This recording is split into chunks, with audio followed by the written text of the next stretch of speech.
ఒకప్పుడు ఒక గొప్ప సంపన్నమైన రాజ్యముండేది.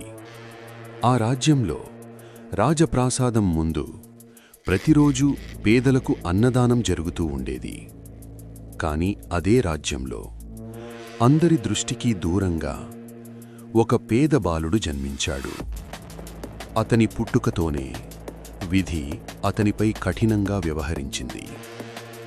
బాల్యం రాకముందే తల్లిదండ్రులను కోల్పోయాడు. అతడిని చూసుకునేవారు ఎవరూ లేరు. ఆశ్రయమిచ్చే గుడి లేదు, చెయ్యి పట్టుకునే మనిషి లేదు. ఆ పేద బాలుడు విధి చేతిలో వదిలేయబడి తానే తనకు తానుగా పెరిగాడు. ఆకలే అతని స్నేహితురాలు, వీధులే అతని ఇల్లు, కన్నీళ్లే అతని కథలు. కాలం గడిచింది. ఆ చిన్న బాలుడు ఒక యువకుడిగా మారాడు. చిరిగిన బట్టలు వేసుకుని చెప్పుల్లేకుండా నడుస్తూ ప్రతిరోజూ ఆకలితో తిరుగుతూ ఉండేవాడు. అతని కడుపు ఖాళీ, శరీరం బలహీనంగా ఉంది.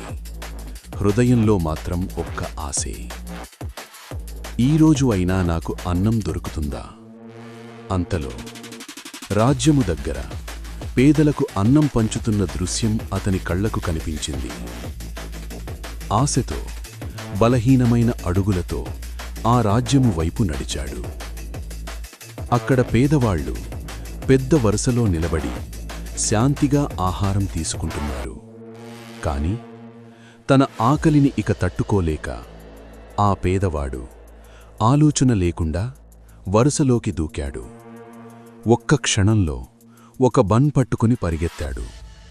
కాని రాజభటులు అతడిని పట్టుకున్నారు. ఇది నీ స్థానం కాదు అని హెచ్చరించి అతని చేతిలోని ఆహారాన్ని నేలపై పడేసి అన్నం లేకుండానే బయటకు తోసేశారు. ఆ రోజు ఆ పేదవాడి ఆశ పూర్తిగా కూలిపోయింది. ఆకలితో, అవమానంతో, బాధతో అతడు ఒక సమాధి స్థలం పక్కన కూలబడ్డాడు. కన్నీళ్లతో ఏడుస్తూ ఆకాశాన్ని చూస్తూ అడిగాడు, నేను పేదవాడినని పుట్టడం తప్ప? అప్పుడే నిశ్శబ్దంలో ఒక భయానకమైన స్వరం వినిపించింది. నీ బాధను నేను స్వీకరిస్తాను. నిన్ను ఈ రాజ్యానికి రాజుగా చేస్తాను. ఈ ప్రపంచంలోనే అత్యంత శక్తివంతుడిని చేస్తాను. ఆ పేదవాడు ఏ సందేహం లేకుండా అన్నాడు, నా బాధంతా తీసుకో, నాకు శక్తినివ్వు. అదే క్షణంలో చీకటి శక్తి అతడిని ఆవరించింది. అద్భుతంగా అతని శరీరం మారిపోయింది. కళ్లలో భయం కాదు, అధికారం మెరిసింది. ఇప్పుడతడు ఆకలితో ఉన్న పేదవాడు కాదు, భయంకరమైన మాయశక్తులు కలిగిన వాడు. తిరిగి అదే రాజ్యానికి వచ్చాడు. తన శక్తులతో ప్రతిఘటన లేకుండా ప్రాసాదంలోనికి ప్రవేశించాడు. రాజకుమారిని బలవంతంగా వివాహం చేసుకుని తన ఆధిపత్యాన్ని ప్రకటించాడు. అక్కడితో ఆగలేదు. తన మాయశక్తులతో ఒక రాజ్యం తర్వాత ఇంకొక రాజ్యాన్ని వశం చేసుకుంటూ పోయాడు. రాజులు లొంగిపోయారు, జెండాలు పడిపోయాయి. చీకటి అధికారం ప్రపంచమంతా వ్యాపించింది. ఈ వార్త తెలిసినప్పుడు ధర్మనిష్ఠుడైన అయాన్ రాజు లోతుగా ఆలోచించాడు.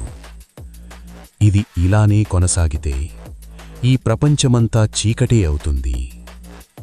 ఆ రాత్రి అయాన్ రాజు ఒక పాత ఆలయానికి వెళ్ళి నిశ్శబ్దంగా మోకరిల్లాడు.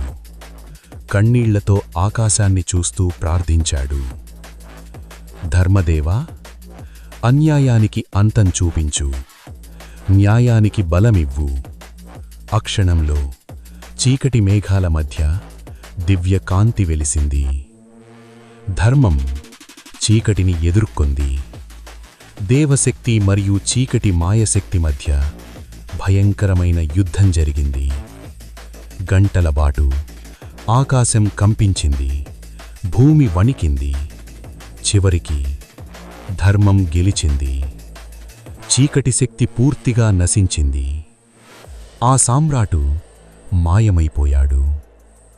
అయాన్ రాజు దేవుని ముందు తల వంచి కృతజ్ఞతలు తెలిపాడు.